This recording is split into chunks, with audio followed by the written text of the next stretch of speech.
So, I'm Daniel, and I'll be interviewing you today for my capstone project. So, to start off, what is your first name? My name is Alex. Hi, Alex. What are your pronouns out of drag? Out of drag, I use they, them pronouns. Thank you for asking. Yes, of course. So, Alex, how would you describe what you do?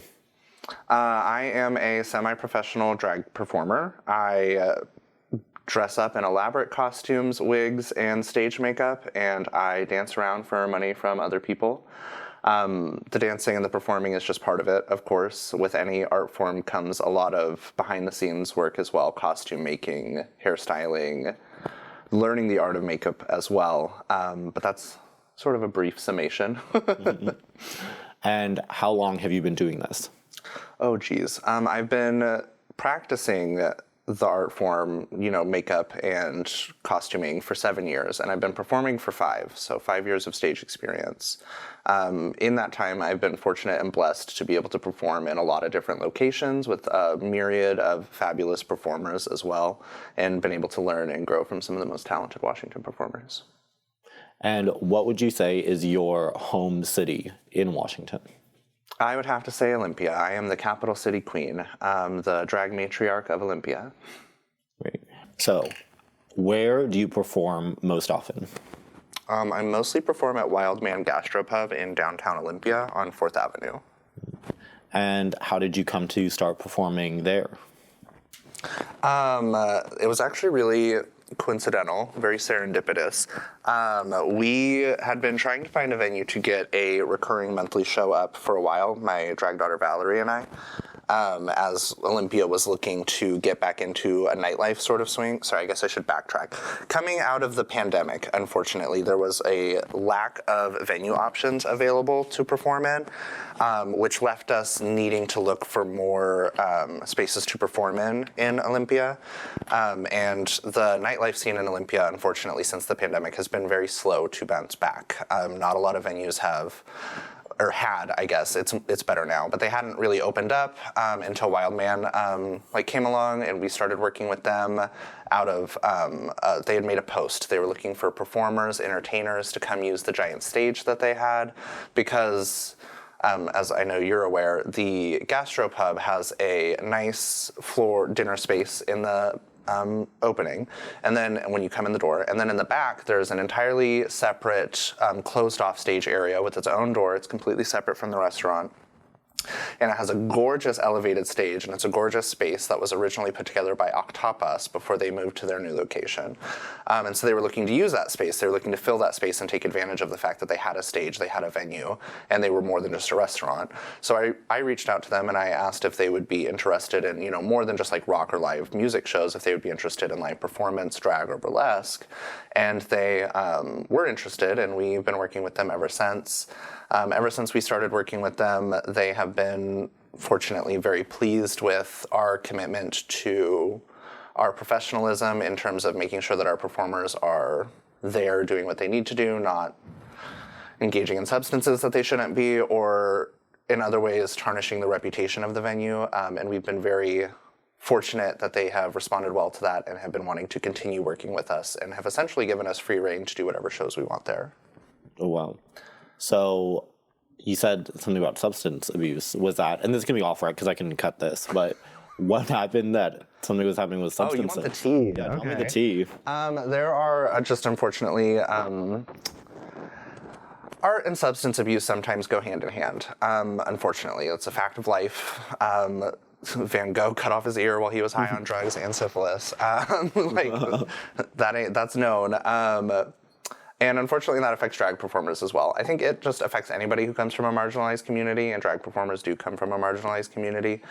But yeah, definitely have seen performers doing things that they should not be doing backstage, and we intentionally choose not to work with those performers. To be blunt, you won't see me working with a lot of the Olympia people. I usually work with people from Tacoma, Seattle, Portland, Bremerton, because a lot of the local performers don't put their energy into their drag or their money into their drag. They put it into alcohol and drugs. So it's like, and do what you want to do, spend your money on what you want to do. I'm not here to judge you, but as a producer, as somebody who's hiring performers, I'm looking for performers who are pushing themselves, who are pushing their art and are wanting to actually produce something meaningful for their community. Cool. So you said that you perform most of the time at Wildman Gastropub. Is that a gay bar or a gay restaurant? Unfortunately, it is not. There are not really any true gay or queer spaces in Olympia at this current time, or at least any dedicated queer or trans-friendly spaces. There are spaces that are welcoming to those communities, but they aren't necessarily putting in the work to make it, and I don't necessarily include Wildman in this statement, but they're not necessarily putting in the work to make a space friendly or inclusive enough to queer people for it to be considered a queer establishment. You know, they're not actually like advertising for, performing to, catering to queerness in any way, shape, or form. There used to be a gay bar named Jake's, located in downtown Olympia. It closed during the pandemic and never reopened. What do you think the impact of not having a dedicated gay bar does to downtown Olympia or to the drag scene? Oh, well, I don't necessarily know that Jake's was doing a whole lot for the local drag scene anyway, to be completely honest. They had their Jakettes, their core group of people who they had for their drag nights, and they weren't really interested in doing, and they only did it like once a week, and they weren't interested in doing any more drag or looking for new performers for that, so they really mostly gatekeeping drag, which was unfortunate because it was a great space with a great stage, great bar area, great floor plan. It really was an incredible venue. But they weren't really welcoming or inclusive to new performers, unfortunately. And also by the time, so I moved here about 7 years ago to Olympia, and by the time that I moved here, Jake's had become less of a gay bar and more of a space where straight women go to let down their hair. The bachelor party syndrome kind of situation, except on a more dramatic scale. And then as a side effect of that, there were also a lot of military guys trying to go there to like pick up the straight women. And so it actually ended up being a really unsafe place for queer people. In 2019, there was actually even a hate crime that occurred outside of Jake's to a person in drag from a patron inside of Jake's, and the security guard did not intervene. Wow. It was in the paper, yeah. What improvements would you like to see if a new gay bar did open in downtown Olympia?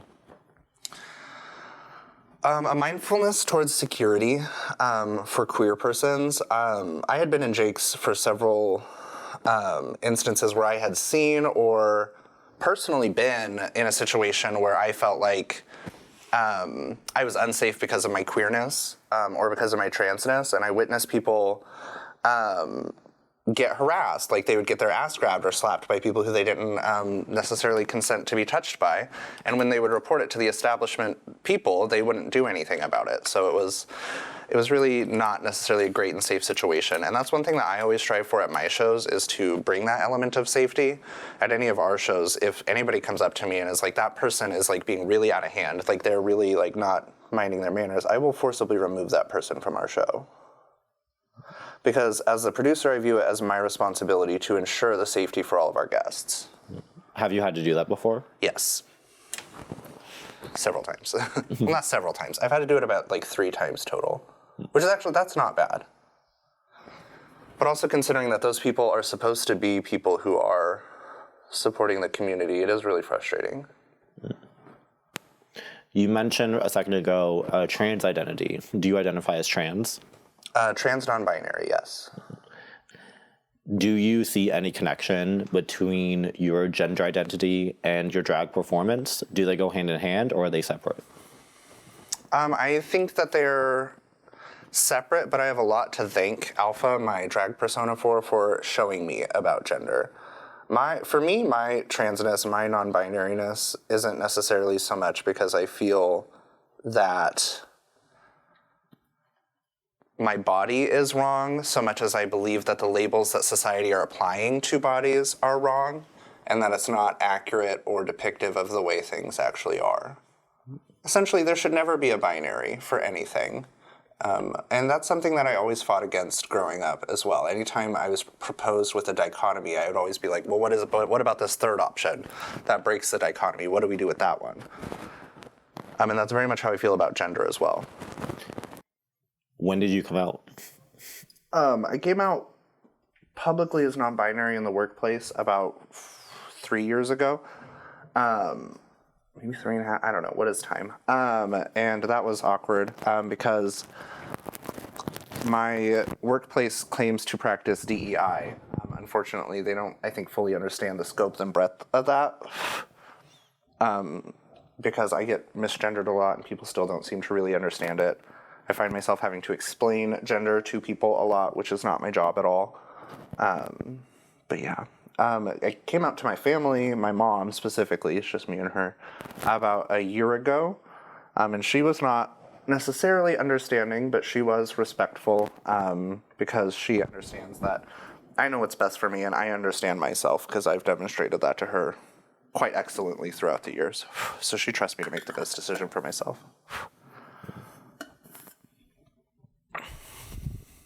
What has the reaction been like in the community to Alpha? Being a public figure is interesting and challenging. People will get mad at you for what you say. People will get mad at you for what you don't say. People will get mad at you for the way that you say things. So reactions have been mixed, but that is common and typical for all artists, no matter what they're doing. Art is something that is made to be critiqued, and it's made to make people feel things. Sometimes people don't necessarily respond well to those feelings or don't embrace their own discomfort, I guess. If that makes sense. Do you subscribe to the idea that, I know that there are some drag queens that want to be family friendly, and there are some drag queens that say, I didn't get into drag to be around kids. Where do you think your philosophy of performing and acceptability falls? Well, my drag name is Alpha Q Awlknight, which is a play on words for Alpha Q Awlknight. So I don't consider myself to be all ages or age appropriate. But I do think that there's a time and a place. I don't necessarily think drag artists should censor themselves for children, but I do think that parents should be mindful of the environments that they're taking their children to. We have a all ages show that we do at the Gastropub because it is an eatery. It is not a bar. It is available to people of all ages. But I'm always telling people this is not family friendly. This is not made for children. But you are technically and legally allowed to bring children. But just because you can do something doesn't mean that you should do something. Just like you shouldn't necessarily take a child to a protest. It might not be safe for them. But some people do, and power to those people. You know, that's the great part about being an American is you have the choice to make whatever decision that you want for yourself. The unfortunate part about that for drag performers, though, is that we get blamed when parents bring their children to our events. And it's like, I'm not going to anybody's house, grabbing their child and dragging them to a bar. Like, I don't got time for that when I'm carrying all my wigs and my outfits and stuff. If you want to be mad at people bringing children to drag events, be mad at their parents. Talk to them. We are not parents. Do you have any comments that you'd like to make about the current state of drag bans and other anti-LGBTQ laws in this country? It's just a moral war, a religious moral war. They're happening all over the world right now, unfortunately. Religious people are feeling unheard, and they're feeling like they need to come after queer people because we're very in the spotlight right now and we're very vocal about who we are and what we do. And it's just sad. It's sad that they feel the need to do that. I don't feel the need to go out and protest the fact that they take their kids to Hooters. Like, I really could not fucking care what they're doing, but here we are. It's outrageous. It's outrageous to think that somebody should be able to control what you're doing or how you live when you're not allowing other people to control what you're doing or how you live. It's very hypocritical. As a drag matriarch, as a person with multiple drag children, and even a drag grandchild, it's important for me to ensure that I am showing local venue owners, showing local business owners that drag is something that's respectable, it's something that can bring great asset to their business, and that it's valuable to invest in and put energy forth into creating and allowing queer spaces. Because not only is it, you know, just like important on like a moral level to have places where queer people can be safe and like be productive, even if it's just for a night, even if it's just at a drag show, you know, or a dance party like I do at the Gastropub occasionally. That's important, and it's important that we do that, especially since, as you've mentioned, there isn't a dedicated queer space. We have to take advantage of those microcosms of queerness and queer space that we do create, and that the queer magic that happens in those spaces, and we have to be respectful of them so that we can continue to have them, if that makes sense. Sorry, I feel like I'm trailing off in a lot of weird directions as I'm also trying to do my face. No, please. How would you say that the downtown community reacts to queer spaces? I can think on my hand, I know that there are a couple gay-owned spaces in downtown, but there is not a wider community. What would you say the community is like for gay people downtown? There are several queer-owned businesses, and they're pretty fabulous. We've partnered with a few of them in the past, and business owners like Neil Sharp Realty comes to a lot of our shows and has donated baskets and stuff. One thing that we're really passionate about is lifting up local business owners with a priority towards queer business owners, or in light of that not being an option sometimes, business owners that support queerness. What is your main form of transportation when you're going to your gigs? Like you said, you have a lot of outfits, wigs. How do you get to and from the venue? And as a sound producer, or as a producer of the show, I sometimes have sound equipment that I have to bring to, like my speakers that I have over there. Yeah, give me like the list of like everything you have to bring to a show. Oh God, okay. I have to bring singles to sell to the audience members. I have to bring tights, pads, shoes, usually multiple sets of shoes because different shoes for different outfits.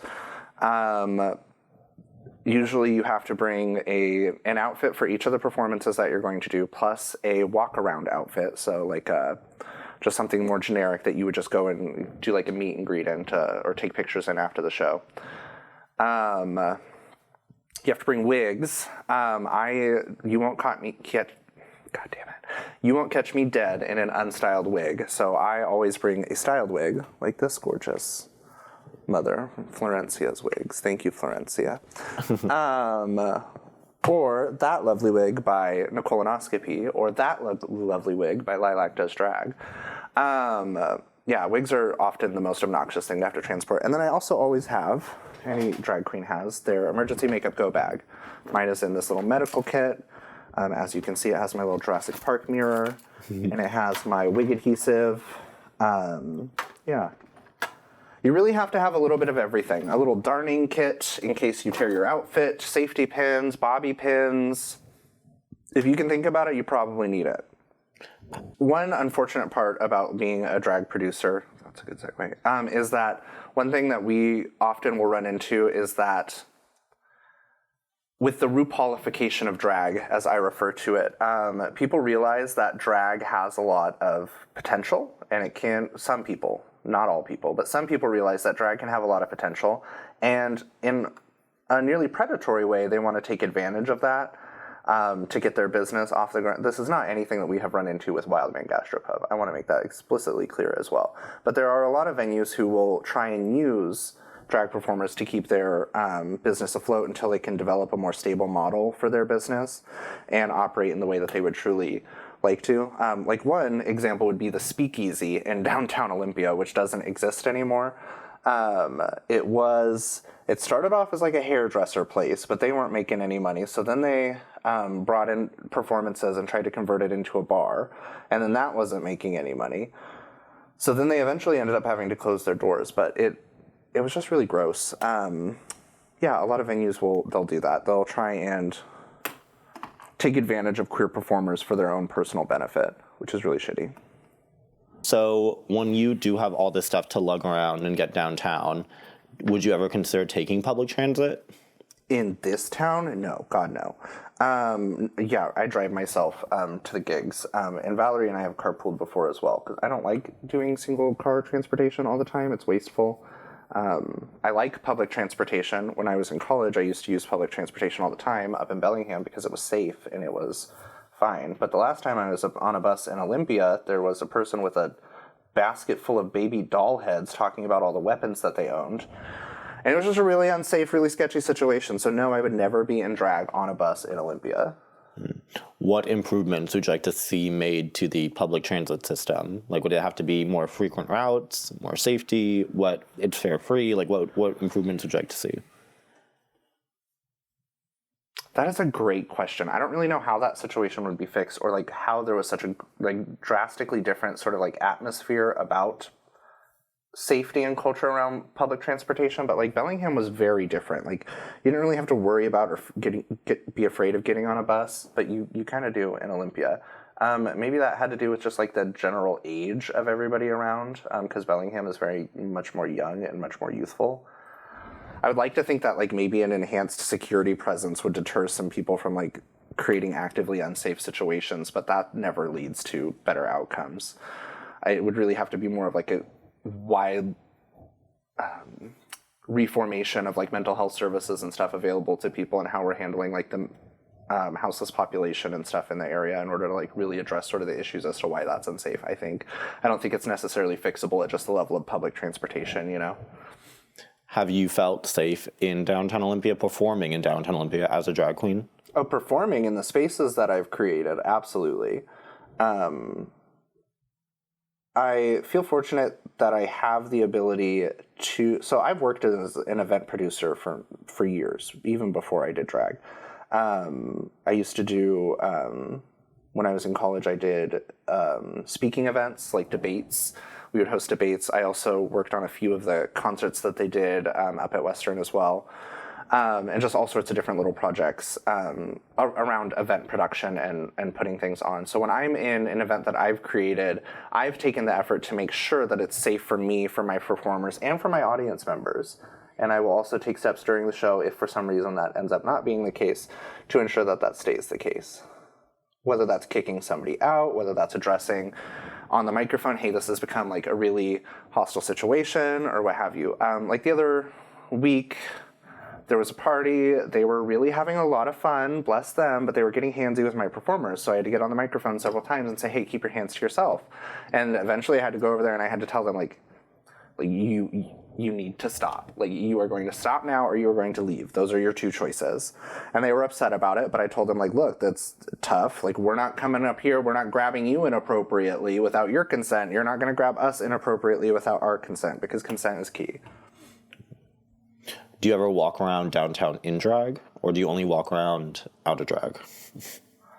I have walked around Olympia in drag, and I don't necessarily feel unsafe, but I also don't necessarily feel safe from the way that people look at me, if that makes sense.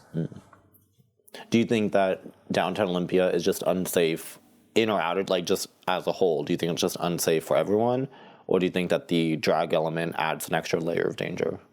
I think drag adds an extra level of danger because fashion has always been, in some degree or another, incapacitating.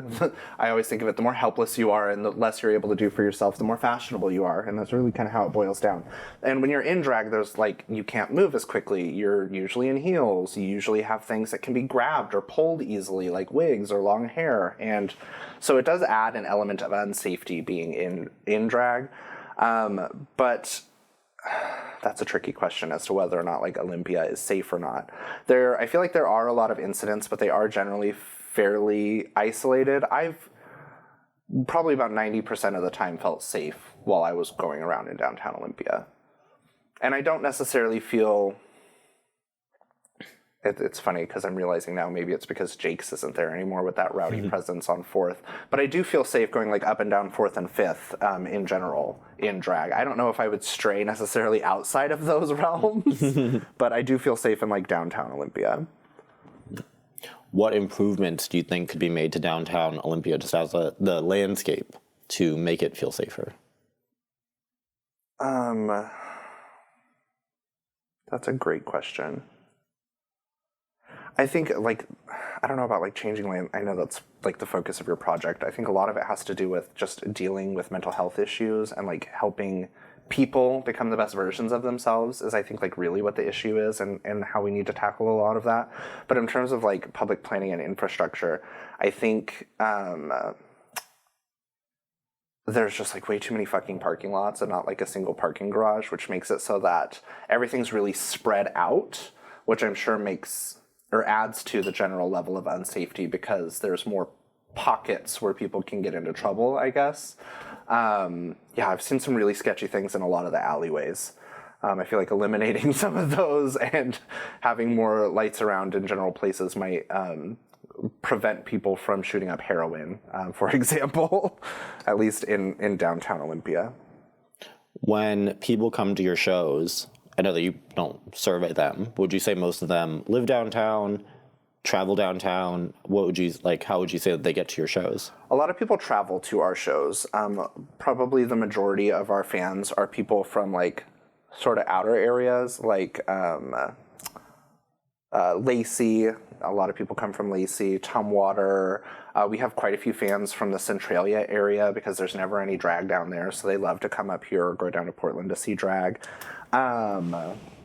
Really just a wild smattering, and especially ever since my kids have really they're really taken off. I'm really proud of them. They're really making a name for themselves and really like crushing their drag and their networking and stuff. They've created fans all over the place. And so we've got people coming down from like Tacoma to see us now. We did a rooftop show. My kids produced the whole thing. A rooftop show in Tacoma with 130 person capacity, I want to say. And we were able to oversell the show, which was not our choice. That was the venue's choice. I personally prefer to never oversell a show so that people aren't ever uncomfortable or like not having a seat or anything. But they oversold the show, and it was one of the best shows that Tacoma has ever had, is what a lot of people said. So you mentioned drag daughters and drag kids. Could you explain what that term means? Yeah, so in the performance community, drag specifically, but also a little bit burlesque, it's very common to teach the art form through an apprenticeship or like a direct mentorship. So that's what that is. It's teaching a new performer the art of like makeup, of walking in their heels, of developing their performance identity. And for me, teaching them how to stand alone as a producer as well is a large thing of what I focus on. And what I like to think is like my greatest contribution to my kids personally. Like Velvet and Hugh, two of my children, are doing their own show, Homo Go-Go. I was actually at that show last night. I performed in it up in Tacoma, and they're just absolutely killing it. It's a cute little venue that they've got. They're booking some incredibly talented performers, and they are just doing absolutely amazing. I'm so proud of them. For this question, if you come to answering, so you do have an outside job. Yes. Do you make money doing drag? And if so, like, what is the percentage of like how do you support yourself with your main job and then your day job and then your drag job? I'm fortunate enough that my day job pays for my bills, so I'm able to use the money that I make from drag to pour right back into my art and pour into my drag.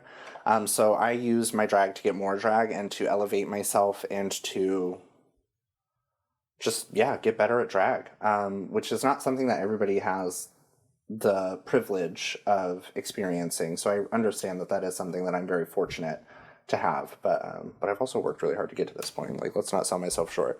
It's great. That's why I have all these fancy ass costumes and costume bags. How did you start drag? Do you have a musical theater background? Totally. I started drag as a desire to make a difference. I was tired of feeling like helpless, like I didn't have any agency in sort of the political things that were going on around. And I wanted a voice, and I was really inspired by the old school drag performers like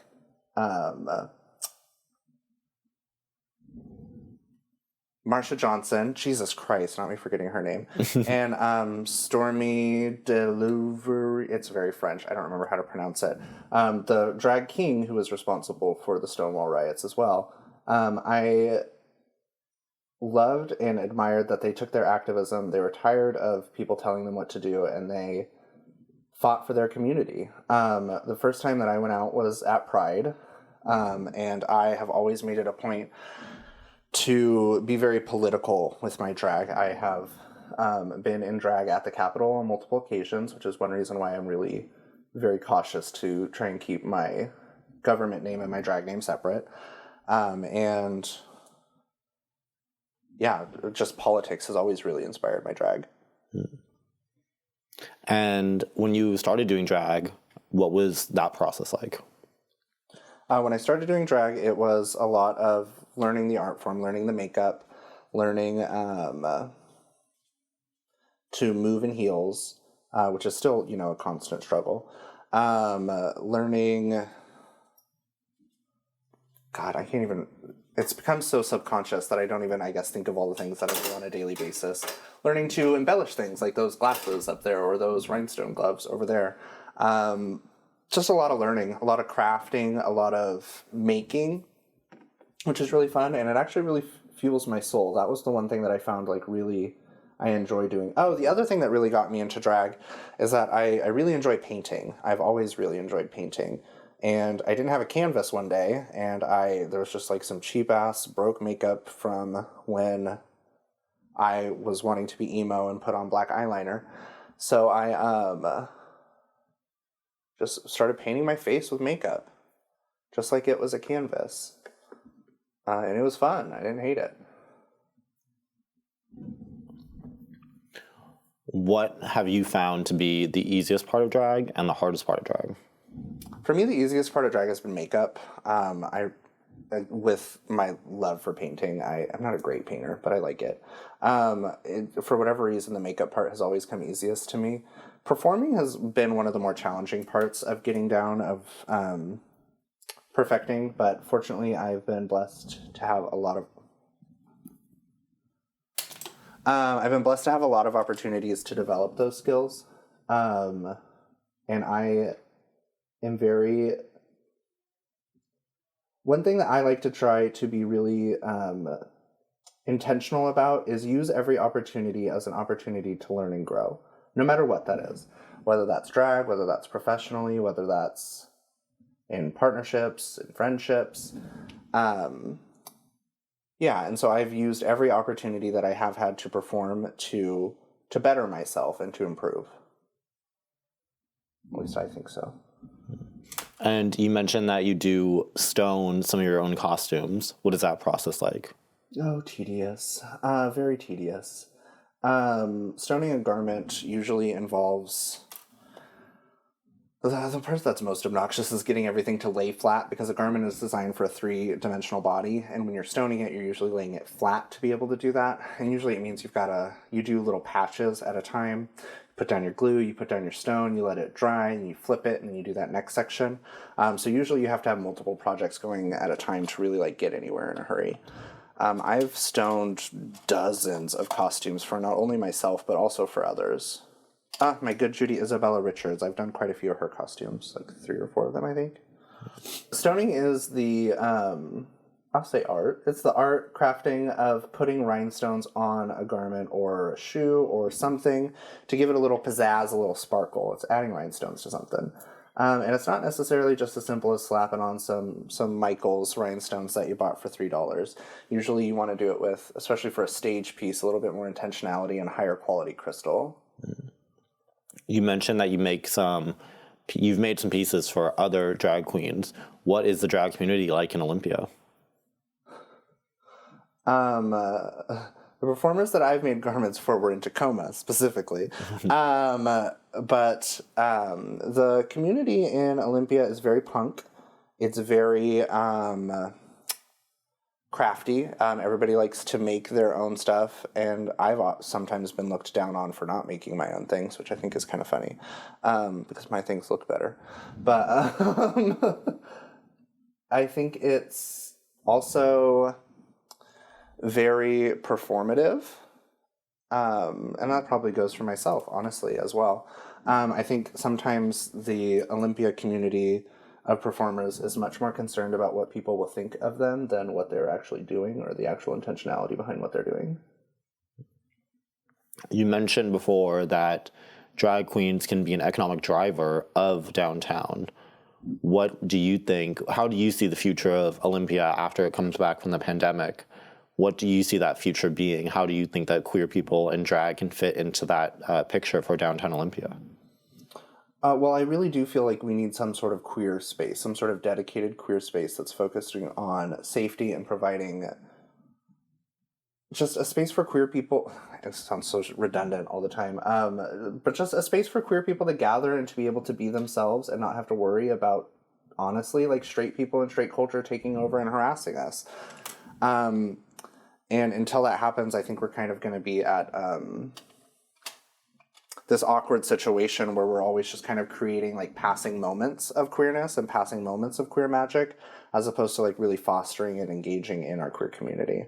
I think drag could be really instrumental, but I would love for it to not necessarily be so much about bettering Olympia, but bettering the future and the ability for drag queens to be able to operate, to be considered in that discussion as well, you know? I would like for it to not just be drag queens and kings and performers doing all of this work to uplift businesses, but also have those businesses uplift us as well, which I think is sometimes the part that is often missing. What do you think is missing with the bit? What, like, not that you have to name them by name, but what are businesses or the city of Olympia not doing to uplift queer artists? Well, one thing that would be like usually pretty standard anywhere else would be that the venues would pay the performers just like a fee for performing in their venue. Unfortunately, we're in a situation right now where bar owners aren't paying Olympia performers for being in their venue like other cities are. So, for example, if I go and I do a show at Wildman, Wildman is not paying me. I'm paying me from the money that I'm selling for tickets. And it creates, you know, we have to have ticketed events as a result, whereas cities don't necessarily have to have that. How expensive is it to get into drag? Oh, that is a great question. Drag is very expensive. I don't think a lot of people realize, especially if you want to do drag well. Like, for example, a styled wig, even if you're just styling the wig yourself, the materials is going to cost you like, the wig is $50. The materials are probably going to be like $100 to buy them right out the gate. So you're looking at like $120, $130 just to style a wig yourself in your own home with your own labor. Buying a wig from somebody is usually closer to like $150 to $200 if they're a good Judy, like $300 if you don't know the person very well. A good costume can be anywhere from like $200 to $400. And that's not counting the time and effort and labor that I take to add embellishments to my costumes as well. This tiny little container of makeup of eyeshadow is $10. But fortunately it lasts me like 3 to 4 months. I would say I usually at any given point in time have maybe like $20 worth of makeup on, like physically on my face. And you like break down the monetary values of everything. So it's expensive. A premium lipstick is $20 and you get maybe like 20, 30 uses out of it. Yeah, it's rough. Lashes are expensive too, and of course there's the transportation. Drag is unfortunately something that you pay to play a lot of the time, especially when you're beginning. It's something that you don't take money out of, well, at least I didn't. It's probably different for other people. That's something that I didn't take money out of for a very long time. What should people expect when they come to a drag show? I think with any live entertainment show that you're going to go to, whether that be drag, burlesque, you should expect to be uncomfortable. You should expect people to, through their artistic expression, push you to a point where you might learn or you might grow. You should expect that you might see some sexual behavior and that you might deal with adult concepts. And that's one of the reasons I make sure to tell people, like, our shows are not family friendly. These are not designed for your children. How would you define, let me ask that again. How would you define drag? I would define drag as the art of gender exploration, personally. I think I didn't put down setting powder to prevent fallout. I think that drag is the art of expressing and criticizing gender and how it is presented in society, specifically. We're often told, you know, gender is a binary, gender is masculinity is this, femininity is this. Drag evaluates that and looks to turn that on its head. Or at least it should, in my opinion. What do you think the future of drag is going to be? Irreverent. I think as we are continuing to go into places where people are looking to police your expression and police queerness, we're going to start reacting more. We're going to start getting queerer. We're going to get gayer, and we're going to get more belligerent about it until they shut up, just like as happened in the past. It's all very cyclical. This all kind of happened in the late 60s, early 70s as well. So there will be a riot, and then things will, if anything happens like last time, and then things will get better for a little bit.